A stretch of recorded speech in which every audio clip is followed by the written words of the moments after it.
change makers, and welcome to The Core, sponsored by Red Apple EdCo. This is your everything education podcast. We talk about current events, books to read. We interview education leaders, hear their stories, learn from their biggest lessons, and they share what they wish you knew about what it means to be in education today. I'm your host, Dr. Kia Turner. Buckle up for small seeds of inspiration that can lead to big changes in your classroom practice. Let's take a bite out of today's guest. Hey everybody, it is Dr. Kia here, and it is the METC 2018 conference day one. Yesterday was pre-conference, today the actual conference started, and it was mind-blowing the amount of information that I received. And so I wanted to do a quick recap with you all who are not at METC 18, just to keep you in the loop and to give you some resources, as is my way, so that if you want to keep up or you want to implement some of these things, you definitely can. First, the big thing going around METC is project-based or problem-based learning. I'm sure you already know about that, but the sessions were packed, essentially with people looking at how to get started. So the first thing I wanted to show you is that the Buck Institute for Education, it's here, BIE.org, has a database of projects that are already together, that you can search by Common Core standard, by subject area, so that if you need like a template for getting started, you could go here, right? So let's say I wanted to look up a project that addressed Common Core English standards. I'm looking for something that's informational. I want it to be for fourth grade. And now a subtopic, I'm going to do key ideas and details, right? And let's pick a standard because we're going to assume that I know those by number. Okay. Then I hit go and up pops these two projects that are already done. And so then when I click on it, it's like all of the information that you need to know about the project. And then look, all of the stuff they use to get started in there, as well as their like essential questions and their final assessment. So if you are thinking, hey, I really want to do PBL, but I don't have the time to kind of dig through and put it all together, honey, please, the best teachers steal. So you need to go to the Buck Institute for Education and definitely do a project search.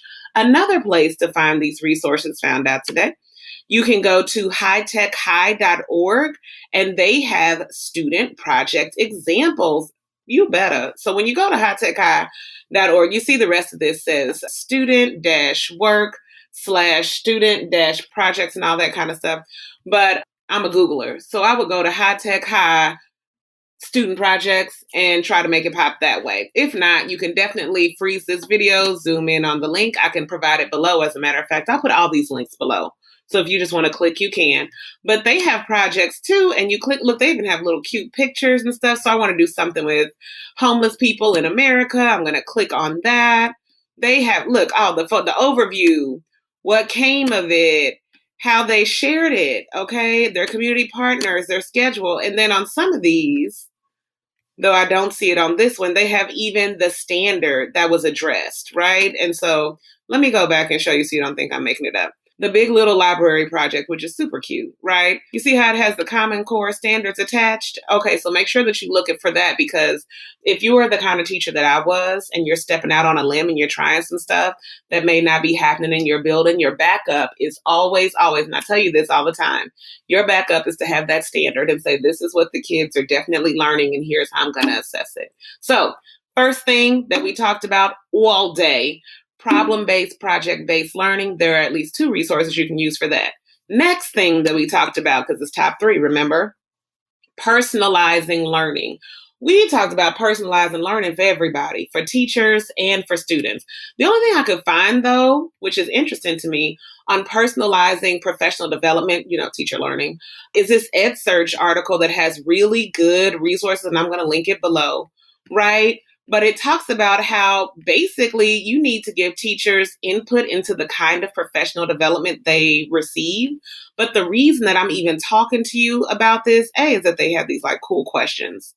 you could ask teachers if you were interested in knowing, more about improving feedback or more about getting them to talk about student self-assessment and metacognition, right? But what I really like is down here.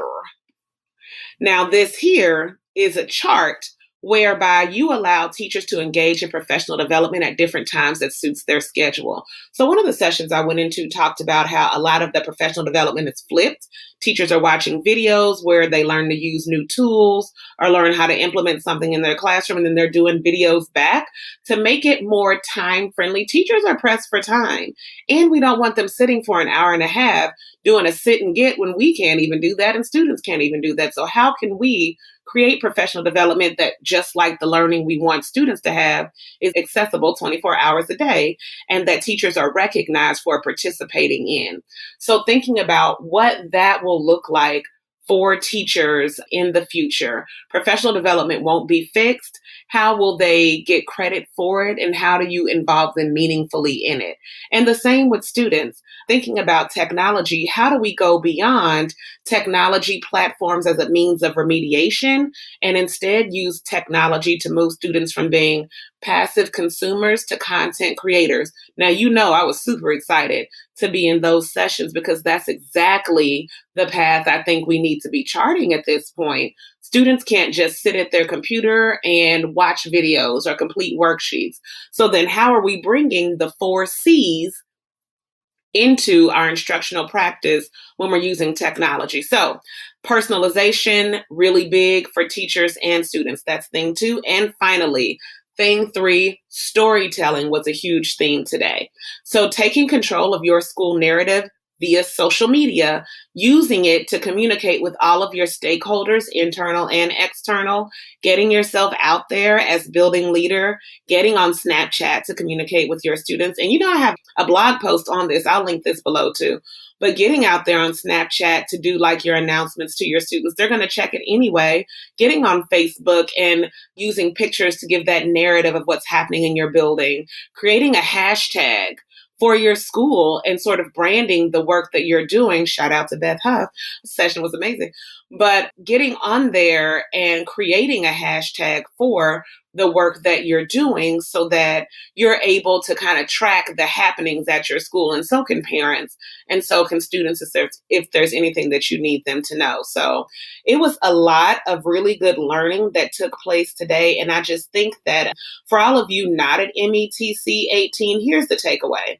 What we're discussing is stuff we've already been discussing in the education space, particularly if you're on Twitter.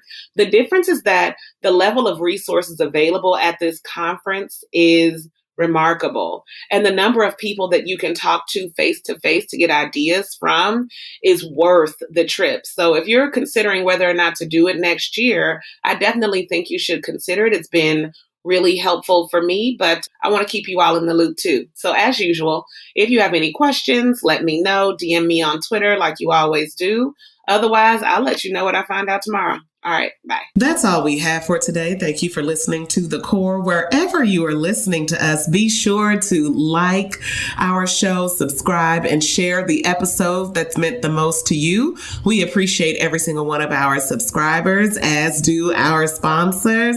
We look forward to seeing you next week. You can also check us out on YouTube at Red Apple Edco if you'd like to see more video of these conversations. We have them posted there.